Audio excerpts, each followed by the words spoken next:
সম্পর্কে এতটুকু বলতে চাই যে তাকে হয়তো আপনারা চেনেন না।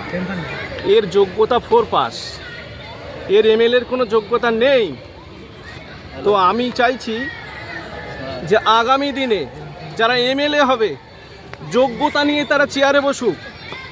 আর একটা কথা, এই রকম কোরআনকে যদি কেউ অবমাননা করে, আগামী দিনে এই ভারতবর্ষের পশ্চিমবাংলার জনগণ তাকে বুঝিয়ে দেবে। রাস্তাঘাটে, হাটে বাজারে আইনি অনুযায়ী তাকে বুঝিয়ে দেবে জনগণ। আমি সরকারের কাছে একটা আবেদন করতে চাই, এই দেশের সরকার কি চেয়ারে বসে বসে কি দেখছে?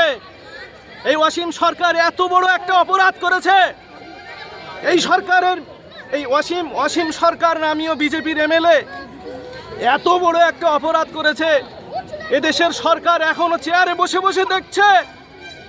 পুলিশ প্রশাসন এখনো চেয়ে চেয়ে দেখছে, তাকে অ্যারেস্ট করছে না। আমি একটাই কথা বলতে চাই, কবে ওয়াসিম সরকার অ্যারেস্ট হবে? কবে সরকারের বিরুদ্ধে ব্যবস্থা নেবে? কবে একে থানায় তোলা হবে?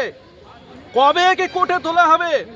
এতটুকু দাবি রাখছি, খুব শীঘ্রই একে আইনি ব্যবস্থা করা হোক, আইনি ব্যবস্থায় আনা হোক, এর বিরুদ্ধে কঠিন ব্যবস্থা নেওয়া হোক।